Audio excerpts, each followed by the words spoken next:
What is up, Flick fans, and welcome back to my channel. After many requests, I'm back with another updated MCU ranking with all 23 movies in the MCU. Now, we've done this video multiple times on this channel. I believe I've been doing it since there were like 15 movies in the MCU, so you've seen my thoughts on these films multiple times. I don't just want to sit here and rehash things, so I'm going to move through this a bit quicker than I normally do. If you would like to see more fleshed out thoughts, you can check out my previous ranking, because really, nothing major has changed in terms of how I feel about those specific movies. The only thing I'm updating in this list is maybe one or two positions, and Far From Home, which will be making this list. I need your comments down below. Did you enjoy Far From Home 1? And 2, what are your lists? What is your favorite and least favorite movie in the MCU?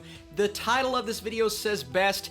Doesn't mean it's the best. All opinions are different. Nothing is concrete, and I don't sit here and say, well, my opinion is the concrete opinion and nothing will change that. No, you're just looking at a guy who loves superhero movies and movies in general, and I just like to hash out my thoughts in these videos. Okay, talk long enough. Let's get into my number 23, and the lowest movie on this list is, as it always is, Thor: The Dark World. Iron Man 2 used to be right below this. Spoilers for my next spot on my list, but Thor: The Dark World, it takes a while to trudge through the story. I love the storyline between Loki and Thor, like I always say, but the direction where this could have went could have been so much more epic than it actually was. You have a guy with Game of Thrones roots. Why didn't we get a story as epic? Why did we get this boring story with horrible, horrible villains? Elements to like, but it is an MCU movie for me that comes in below fresh. Another one that comes in slightly below fresh is Iron Man 2, and it's my next movie on this list.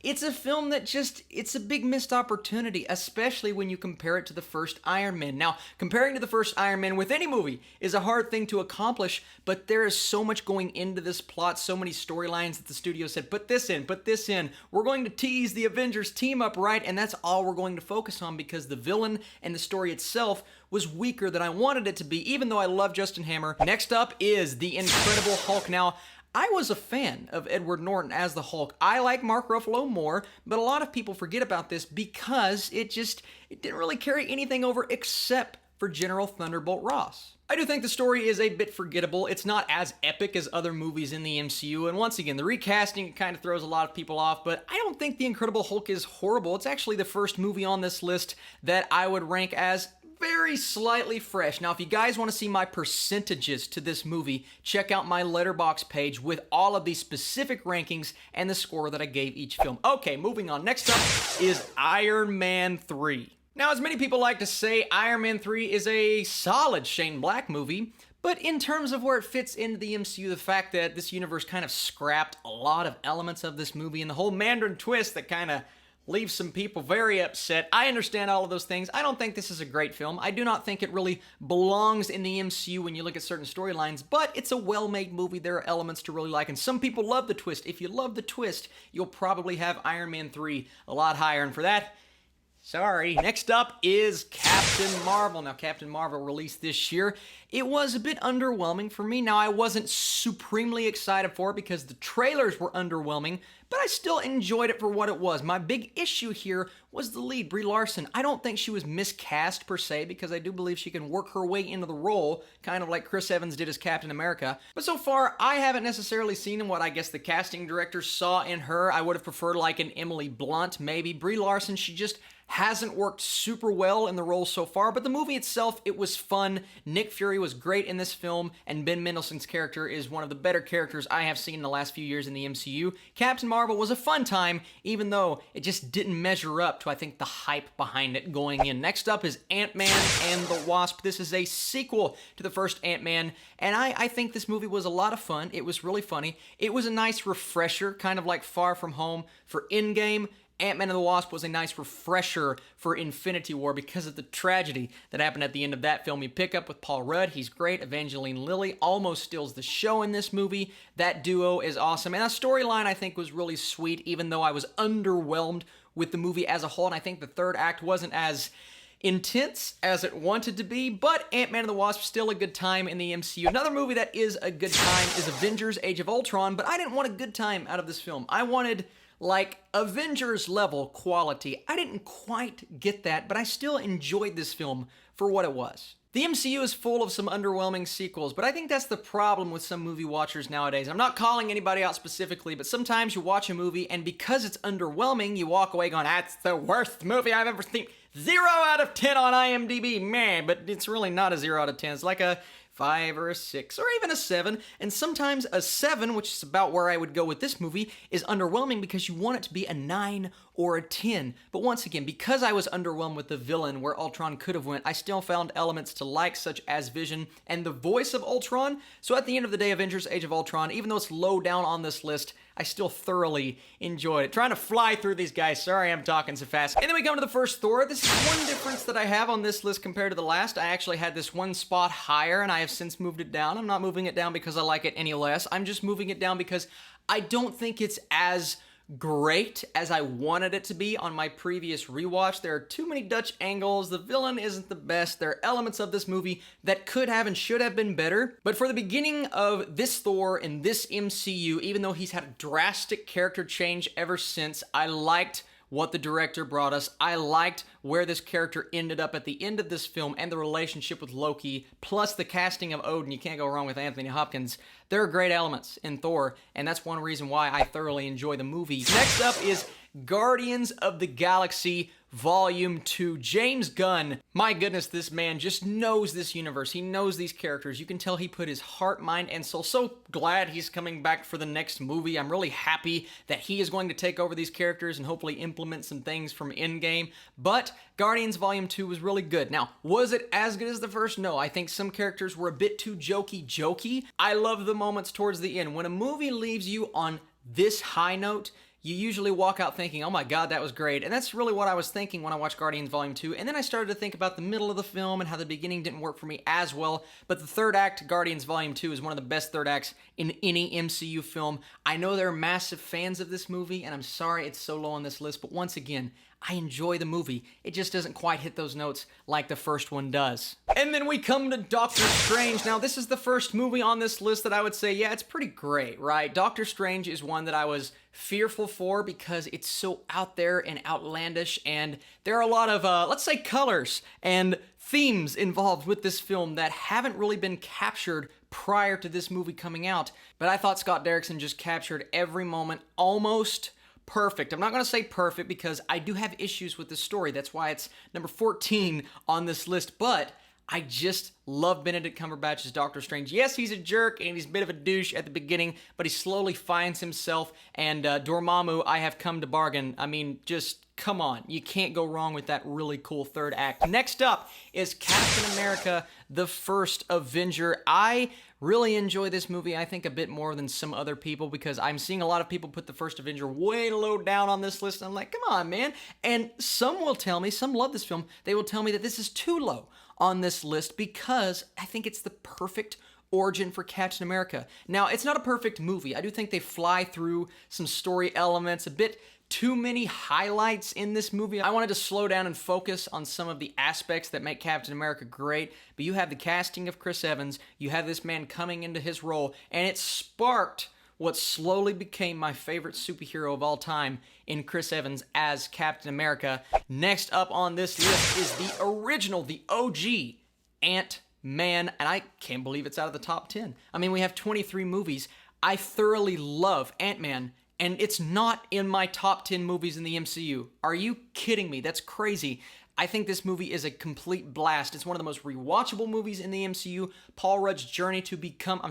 Scott Lang's journey to become Ant-Man is fantastic. I say Paul Rudd because the guy just steals the show as Ant-Man. It's not my favorite performance of his as Ant-Man because I actually might like his performance in Game better because of the emotional layers, but the guy kills it in this movie, absolutely kills it. The villain, Yellow Jacket, was a bit underwhelming, but he wasn't the worst thing ever, and because of that, I had a great time with this movie. Another movie that I had a great time with, and here's where we kind of slow this list down because it's a new entry, and that is Spider-Man Far From Home, guys. Just because it's not in the top 10 doesn't mean I didn't love this movie. I gave it, I believe, an 85, 86%. I mean, it's just a great time in the theater. Now, the first third is what is keeping it from surpassing the next movie on this list because the first third, I'm like, okay, it's just another Peter Parker in a high school movie. It kind of carries over the themes from Homecoming, except I didn't find the humor in the beginning of this film as funny as Homecoming. I didn't find the pacing to be as strong. I was actually kind of underwhelmed. And then something happens in the movie, and everything just goes crazy, and your mind is like, I can't get over these visuals. No, the CGI is not perfect when it comes to Spider-Man. He's a bit rubbery every now and then, but the way he is so agile, and the fight scenes, and the moments between he and other characters, and Jake Gyllenhaal's Mysterio, the guy's perfect as Mysterio. One of the best villains I've seen in a long time. He's amazing, just as good as Michael Keaton as the Vulture. And guys, Spider-Man Far From Home was a great time. And those post-credit scenes, which are actually kind of just the ending of the movie, but they just so happen to be after the credits. I loved this film. Can't wait to watch it again. Could possibly move up, could surpass my top 10 in time, but that's in time right now. It is number 11.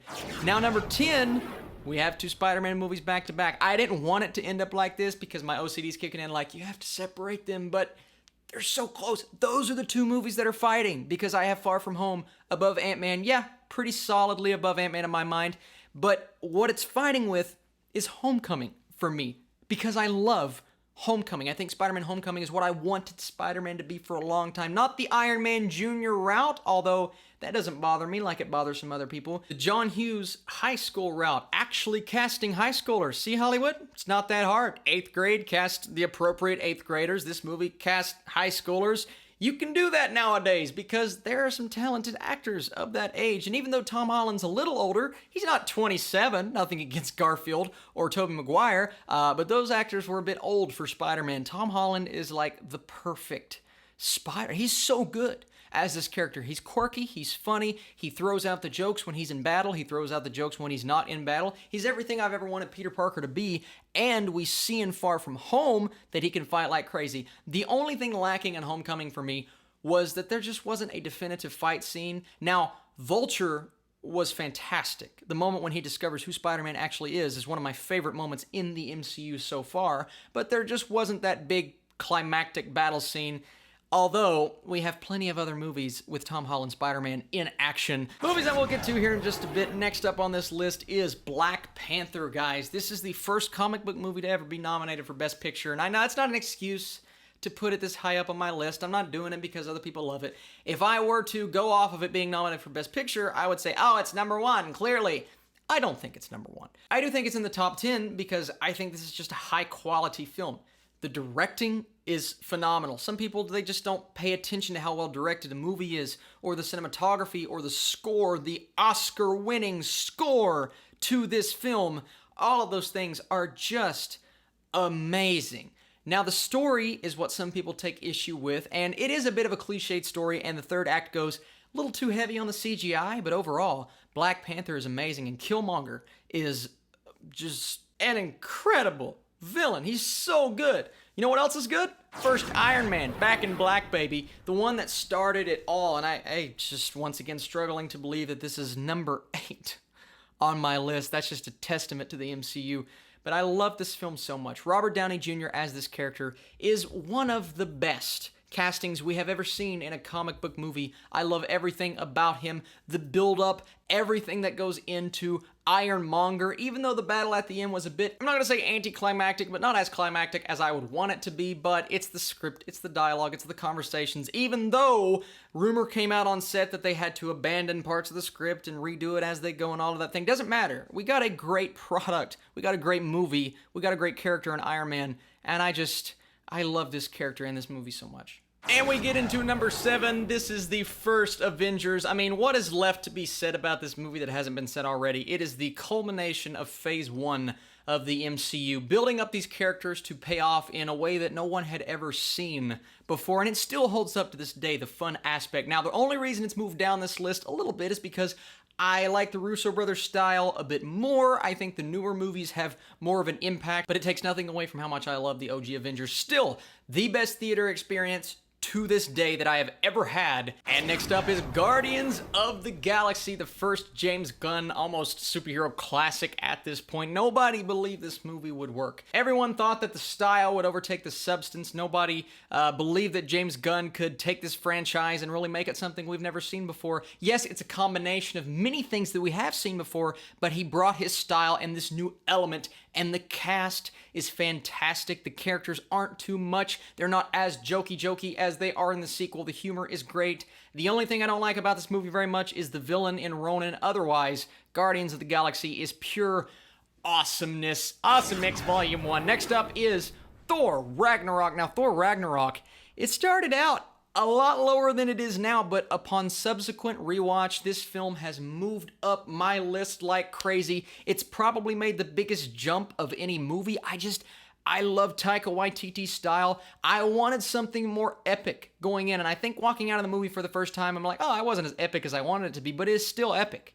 It still has those elements of Ragnarok in it. It's just the humor is amazing, and it really transformed Thor from what he was to what he is now, and it is one of my favorite characters in the MCU, guys. I love Thor Ragnarok. That's why it's number 5. Number 4 is Avengers Infinity War, a movie that I love, a movie that I think shocked so many people at the end of the film with the snap that they didn't know what to do with themselves. Those who knew that it happened in the comic books were blown away. Those who didn't know that it happened in the comic books were like, what the heck just happened? And we had to wait a year, thankfully only a year, to get our answers. But the battle scenes, the action, the intensity, the epic nature of this movie, and the storytelling, and just the way it ended off. Infinity War has everything you could ever want in a movie in the MCU, and I don't blame you if it's number 1 on your list. I don't blame you if you're not as into it as I am, because there are a few pacing and storytelling issues that I think make another movie on this list a tad bit better, but Infinity War, it's still epic beyond belief, and I love what they did with Thanos, who's one of the best villains of all time. Next up is Captain America Civil War. Now, I know I have this movie above where a lot of other people have it, but this movie holds a very special place in my heart just because the response that it got from me and the response that it continues to get from me. This and my number 2 movie, I have watched them both over 30 times. That's right, I'm obsessed with these two movies. Really the Russo brothers style, but Civil War pitted our 2 favorite heroes against each other. Iron Man, Captain America, in the best way possible, introduced Spider-Man and Black Panther, the directing, the action scene, the airport scene, all of that.